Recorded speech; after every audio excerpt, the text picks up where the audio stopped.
खड़े हो, जहां दुर्योधन का नाम आता तो सुभद्रा का विवाह करा रहे थे दुर्योधन से। बलराम जी बोलो ये हमारा है पक्का एकदम, ये तो कन्हैया ने बड़ी तिकड़म करके जाके अर्जुन से विवाह करा दी। दादा बलराम हल लेकर के और दुर्योधन के पक्ष में खड़े रहते थे।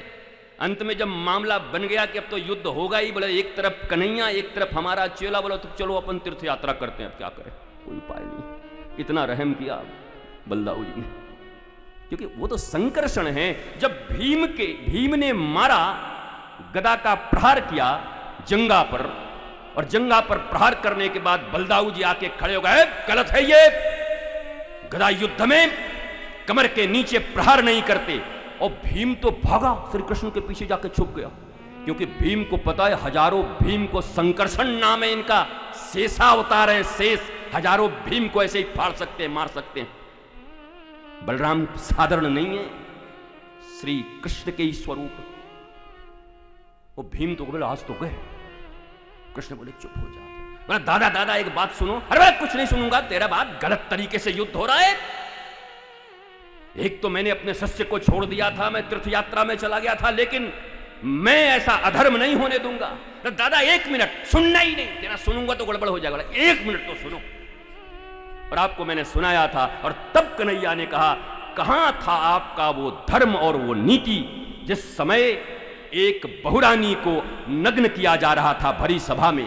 कहां थी आपकी नीति जब एक 12 साल के बच्चों को चक्रव्यूह में घेर कर उसके गर्दन काटकर फुटबॉल खेले जा रहे थे। कहां थी आपकी नीति जब भीम को विष का लड्डू दिया गया था। कहां थी आपकी नीति जब पांचों को, पांचों भाइयों और मां सहित लाक्षागृह में आग लगा दिया गया था, तब तुम्हारी नीति कहां थी दादा, आप बताओ। दादा बोले इसलिए तेरी बात नहीं सुन रहा था, अब मुझे जाना पड़ेगा। बोला हाँ दादा जाओ, महाराज जाओ।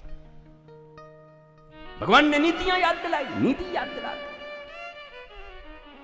ये यथा माम प्रपद्यन्ते तांस्तथैव भजाम्यहम्, श्रीमद् भगवद गीता।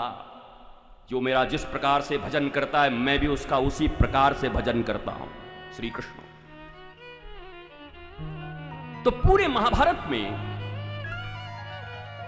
तो जब जुआ खेला गया सब हार गए, और धृतराष्ट्र को अमंगल सूचक कुछ बातें समझ में आई। राजमहल में सब हो रहा था। धृतराष्ट्र ने कहा जितना भी खेल हुआ, जुआ हुआ, ये सब खेल खिलाड़ी था, सब मामला खत्म, इसको माना नहीं जाएगा, रफा दफा। पढ़िए महाभारत। और फिर द्रौपदी को कहा द्रौपदी मेरी बेटी, मुझसे कुछ वरदान मांग, तेरे प्रति अन्याय हो रहा था आज। ये धृतराष्ट्र कह रहे हैं। अगर वेदव्यास चाहते तो धृतराष्ट्र के इस श्लोक को निकाल सकते थे बाहर से, लेकिन यहां हीरो और विलन बनाने की बात नहीं है। शास्त्र किसी को न हीरो बना रही है, न किसी को विलन बना रही है। शास्त्र केवल धर्म की स्थापना कर रही है। सत्य जहां भी है, शास्त्र उसको एज इट इज उतार देती है अपने भीतर में। धृतराष्ट्र के इस गुण के बाद द्रौपदी भी द्रवित हो गई कि हे पिता, पिता स्वरूप मेरे धृतराष्ट्र, बस एक चीज आप वरदान दे दो कि कभी मेरे पतियों को कोई दास कह के न बुलाए। आज की जो हार हुई थी, दुर्योधन दास न कहे कभी। बोला तथास्तु। नहीं।